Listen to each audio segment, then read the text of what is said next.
मुझे SGRR भाऊवाला में आकर के बड़ा आनंद का अनुभव हो रहा है। यहाँ पर चारों तरफ जो है सौंदर्य से बढ़ा हुआ पेड़ पौधे हैं और एक सुंदर सा मैदान है। तो जैसा वातावरण होना चाहिए किसी विद्यालय का, वो वातावरण होने की यहाँ पर पूरी सुविधाएं उपलब्ध हैं। बहुत अच्छा लग रहा है मुझे आज। मुझे आमंत्रित करने के लिए यहाँ के प्रधानाचार्य महोदया का मैं धन्यवाद ज्ञापित करता हूँ। बहुत व्यस्तताएं होती हैं, लेकिन मैंने वादा किया था कि मैं ज़रूर आऊँगा, जिससे भी मौका लगेगा मैं ज़रूर आऊँगा। तो मैंने अपना वादा निभाया है, तो मैं आज आपके बीच में यहाँ पर आया हूँ। हमारे साथ में होरावाला के प्राचार्य जी हैं, आप भी मेरे साथ आए हैं। आपका भी बहुत बहुत यहाँ पर धन्यवाद ज्ञापित करता हूँ कि रविवार को आप मेरे साथ आए हैं। उप परियोजना निदेशक श्री रावत जी भी यहाँ पर पधारे हुए हैं। मैं आपका भी धन्यवाद ज्ञापित करता हूँ कि आज आप हमारे बीच में आए हैं। इस विद्यालय के समस्त शिक्षक शिक्षिकाएँ जो कई दिनों से इस कार्यक्रम के लिए तैयारी कर रही होंगी, उनका भी मैं आभार और धन्यवाद ज्ञापित करता हूँ।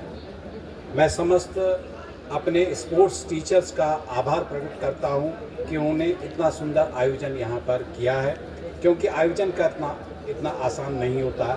बहुत ही कठिनाइयाँ होती हैं आयोजन करने में, लेकिन जिस तरह से यहाँ पर वातावरण लग रहा है, तो मैं पूरी टीम को, जिस टीम ने इस कार्यक्रम को आयोजित किया है, चाहे हमारे व्यायाम के प्रशिक्षक हों, प्राचार्य हों, उनकी टीम हो, मैं सब लोगों का धन्यवाद ज्ञापित करता हूं और उनके प्रति आभार प्रकट करता हूं। बच्चों से मैं यही कहूँगा कि खेल जीवन का बहुत महत्वपूर्ण अंग है, लेकिन आजकल जो है मुझे ये कहते हुए बड़ा दुख का अनुभव होता है कि बच्चे जो हैं फुटबॉल भी जो है मोबाइल में खेल रहे हैं, क्रिकेट भी मोबाइल में खेल रहे हैं, खुली हवाओं से दूर हैं, जिससे कि बहुत सारी बीमारियां बच्चों को पकड़ रही हैं, मानसिक भी और शारीरिक भी।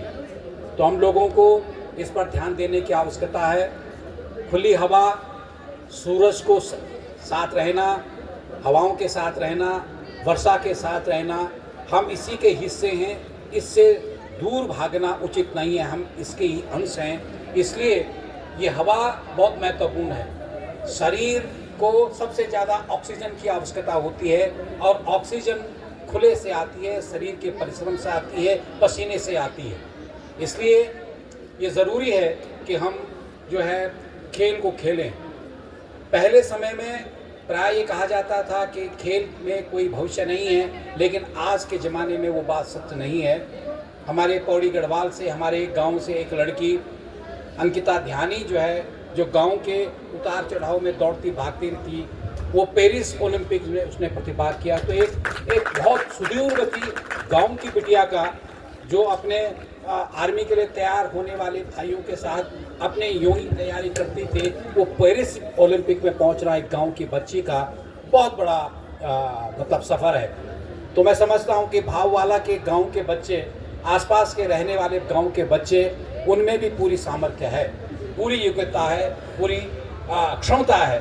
तो मैं आशा करता हूं कि हमारे बच्चे अपनी सामर्थ्य पर भरोसा करेंगे। मैं प्राय इस बात को कहता हूं कि तुम अपनी सामर्थ्य को पहचान सको तो बंद कर सकते हो आसमानों को भी अपनी मुट्ठी में, अगर तुम अपनी सामर्थ्य को पहचान सको तो। कौन कहता है कि तुम असमर्थ हो? कौन कहता है कि तुम असमर्थ हो? तुम समर्थ हो तब तक जब तक तुम्हारी रगों में खून दौड़ता है। तुम समर्थ हो तब तक जब तक तुम्हारी भुजाएं फड़कती हैं। हटा दो असमर्थताओं के बादलों को अपनी सामर्थ्य की हवाओं से, और फिर देखो कैसे नहीं सुबह होती है, और कैसे नहीं सुबह होती है, कैसे नहीं सूरज चमकता है। तुम अपनी सामर्थ्य को पहचान सको तो। इसलिए प्रत्येक बच्चे के अंदर सामर्थ्य होती है। मैं यहाँ पर देख रहा था, अभी विज्ञान ड्रामा चल रहा था यहाँ पर, जिस तरह से विज्ञान ड्रामा को यहाँ पर प्रस्तुत किया गया था, कैसे विकास हुआ, इवोल्यूशन किया, तो बड़े चिंतन का विषय वहाँ पर इतिहास को भी, विज्ञान को भी, और जिस तरह से प्रस्तुत किया गया था। तो मैं बधाई देता हूँ पूरी टीम को जिन्होंने विज्ञान ड्रामा को तैयार किया। वहाँ पर एक छोटी सी बच्ची जो है वो एंकरिंग का काम कर रही थी, उसको देख करके लग रहा था कि उसके अंदर कितनी प्रतिभा है, उसके अंदर कितनी सामर्थ्य है, तो हमारे बच्चे क्या नहीं कर सकते। मैं बार बार अपने शिक्षकों से कहता हूं कि आप दो बातों पर ध्यान रखें। एक तो अपने बच्चों पर भरोसा रखें, अपने बच्चों की योग्यताओं पर भरोसा रखें और ये भरोसा रखें कि जिस बच्चों को हम पढ़ा रहे हैं वो कुछ भी करने में समर्थ हैं। और दूसरा, अपने पर भरोसा रखें कि हम वो इनको पहचान दे सकते हैं, उनको हर मुकाम पहुंचा सकते हैं। ये सामर्थ्य अध्यापक के रूप में मेरे अंदर है, इस पर आप भरोसा रखें। यदि आप इन दो बिंदुओं पर भरोसा रखते हैं तो कोई वजह नहीं है कि आप तमाम सफलताओं को प्राप्त कर सकें। मैं पुनः इस अवसर पर यहाँ पर एनसीसी के कैडेट्स को मैं देख रहा था। एनसीसी के कैडेट जिस तरह से अपना काम कर रहे थे, मुझे बड़ी प्रसन्नता होती है। मैं यहाँ पर भाववाला में जो नेतृत्व यहाँ पर प्रदान किया जा रहा है मैडम के द्वारा, मैं देख रहा था कि अपनी भोजन माता को भी सम्मान देना, अपने चतुर्श्रेणी के व्यक्ति को भी सम्मान देना, ये एक बहुत बड़ी ऊंचे नेतृत्व का क्या कहते हैं ये निशानी है, बहुत बड़ी निशानी है।